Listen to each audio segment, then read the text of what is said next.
So black people are begging to be walked over, begging to be taken advantage of. The police are not going to stop killing us because all we keep on doing is saying, we were slaves, we built the country, stop killing us. Where is your self-respect? Depressive Africans have a short memory of the good things that's going on in your life. Negative narcissism. If you are depressed, you are a negative narcissist. And this is why people don't like to be around you too long, because all you want to do is talk about you and your problems. The narcissist wants to sit around and talk about how great he is. And the negative narcissist, the depressive, you want to sit around and talk about your problems all day so everybody can do what?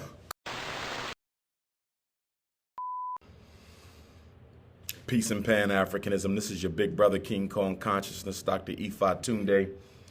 Part 2, message to depressed Africans. We're dealing with the mental health crisis of depression in the black community.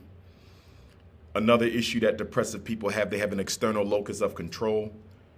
They don't have any self-belief or very little self-belief in their ability to change their circumstances. They often are looking for something outside of them to help them solve their problems, right? This is like black people always waiting on the president of the United States, waiting on reparations, waiting on the Democratic Party, waiting for white people to change. You see that? That's a depressive. It's like a woman in a bad relationship waiting for the husband to change. That's a depressive. No belief in your ability to overcome your own problems. A lot of black people who go to church have this problem. Okay, I'm not saying that if you go to church, you are a depressive. I'm not saying that. I'm not saying if you go to the masjid, you are a depressive. I'm not saying that. What I'm saying is a lot of people in our community use their faith in God as a scapegoat and distraction away from taking responsibility for their lives. They will say things like, if God wants me in a better relationship, God will put me in a better relationship. If God wants me in a better job, God will put me in a better job. If God wants me to stop drinking, God will stop me from drinking. So religion has always been an excuse for people to keep on doing and living in dysfunctional ways and through dysfunctional patterns by scapegoating God for what are really personal lapses in responsibility and accountability. God didn't turn you into an alcoholic. You did. God didn't make you a bad parent. You did. God isn't the reason you still at that job. You are. But religion becomes an external locus of control that a lot of black people like to use to excuse their lack of accountability for themselves. I know you understand, overstand, and understand what I'm talking about. I know you understand and overstand and understanding what I'm talking about. I know you understanding, understanding and overstanding what I'm talking about. Now, here's something about depressives that you might not be too aware of. Depressed people are too self-centered and they suffer from what I call negative narcissism. I want to talk about this for a minute. This is a very important piece here. Depressed Africans are very self-centered. You say, wait a minute. I don't think the world of myself. I don't think nothing of myself. That's why I call it negative narcissism. You think about yourself as much as the narcissist. The only difference between the depressive and the narcissist is constantly extolling his or her virtues. The narcissist is constantly thinking of how great they are. The depressive is constantly thinking of how bad you are, but you're still obsessed with yourself, no matter how you look at it. You are a narcissist, but you are a negative narcissist. You can't stop thinking about yourself and your problems long enough to be of any benefit to anybody else. This is why depressed people tend not to get married. They tend not to stay in relationships. They get taken advantage of in their relationships because it is almost impossible for somebody to respect you when you don't respect yourself. It is almost impossible for somebody to respect you if you don't respect yourself. It is almost impossible for somebody to respect you if you don't respect yourself. And the problem with narcissists, negative narcissists, i.e., depressives, is you walk around the world looking for people to say, I'm sorry you're going through this. What can I do to help you? I'm sorry you're going through this. What can I do to help you? I'm sorry you're going through this. What can I do to help you? Nobody's going to help you. They're going to use you even more because you're begging to be used. Not having any self-respect is begging to be used. That's what black people don't understand. That's what Africans don't understand globally. That's what American Africans don't understand domestically. We keep wanting people to feel sorry because we were enslaved. We don't even feel sorry we were enslaved, because if we wanted to honor our ancestors, we would be taking some of this $2 billion, creating black Wall Streets all over the place. We don't even feel sorry for the fact that we were enslaved. But you want white people and immigrants to feel sorry for you that you were enslaved, but you have done nothing at all in the past 50 years of significance to change your situation on a systemic level.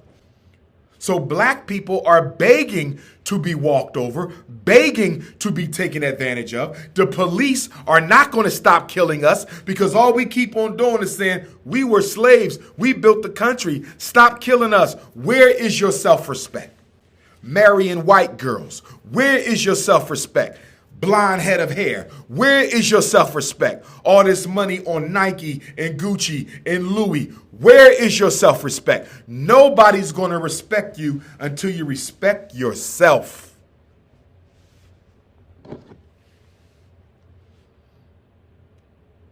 What the depressed African needs to learn, what I want you to understand, is God is in you.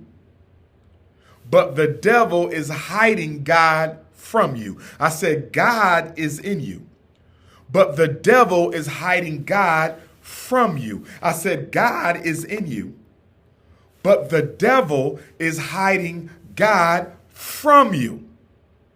The devil is trying to trick you into thinking you don't have life force within you. The devil is trying to fool you into thinking you don't have ashe in you. The devil is trying to manipulate you into thinking that there is no spiritual energy within you. And the only way that you're going to convince your dysfunctional, overthinking mind that you are God also is you're going to have to put yourself in a position to challenge the negative beliefs that you have about yourself. Black woman, you don't think you can find a man that wants you? You got to get out there and meet some men until you find one that wants you. That's right. You might get shot down by some. That's right. Yep. You have to take a chance of being hurt in order to help yourself. Black man, you say, I can't find no job. Guess what? You got to go fill out 20 more applications. You're going to have to prove to yourself that you can find a job so you can understand that these beliefs that you have are not true. The beliefs that you have are not true. They are your own self-creations that were born of your own self-pity, that was born of your own dysfunctional life choices, life decisions, and the way you interpret your life experiences. That's right. Get out a sheet of paper and write down 10 strong negative beliefs you have about yourself. I believe I'm ugly. I believe I'm unlovable. I believe I'm not intelligent. I believe nothing I do will succeed. Write them down. Write them all down. I don't believe I can go to college. And you know what you're going to do? You're going to pick one off that list. We're going to go through all 10, but you're going to start with the first one. Which one of these might be the easiest for you to disprove? I don't think I'm smart enough to go to college. Okay, we're going to apply to community college. You're going to apply to community college. We're going to get you in community college. You're going to start taking classes.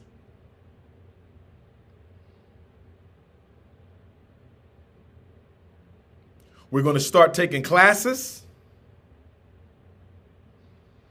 And you're going to prove that you can do college. You have to prove yourself wrong in order to convince your mind that what you think and believe does not reflect reality. When someone says your mind is not your friend, there's no group of people that holds more true for than the depressive. Your mind is not your friend when you are depressed. Your mind is not your friend because you color your whole world with the negative emotions of your most recent failed experience. Depressive Africans have a short memory of the good things that's going on in your life.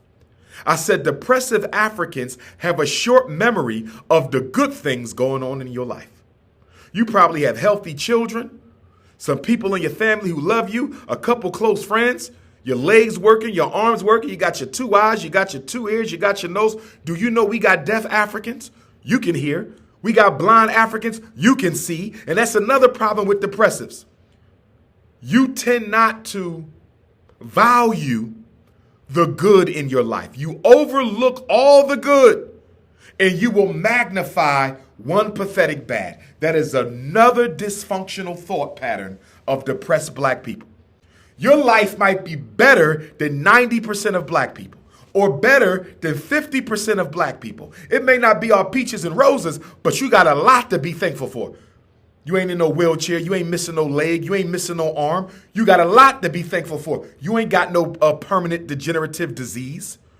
Okay? You got a lot to be thankful for, but you will ignore all the good and focus and exaggerate one excessive bad. And the issue with depressive people is you don't do a good job being thankful for the good things you have. Negative narcissism. You are not thankful for the good things you have. Negative narcissism. If you are depressed, you are a negative narcissist. And this is why people don't like to be around you too long, because all you want to do is talk about you and your problems. The narcissist wants to sit around and talk about how great he is. And the negative narcissist, the depressive, you want to sit around and talk about your problems all day so everybody can do what? Co-sign your unwillingness to make your life better. That's right. You want to sit around and talk about your problems all day so other people will co-sign your unwillingness to do anything about yourself. You are a manipulator. You are a manipulator. And what you do with your pity parties is you manipulate everybody in your life into not holding you accountable so you can stay miserable and not have to do nothing about it.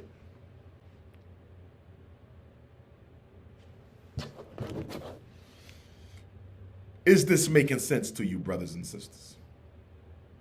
Is this making sense to you, brothers and sisters? Is this making sense to you, brothers and sisters?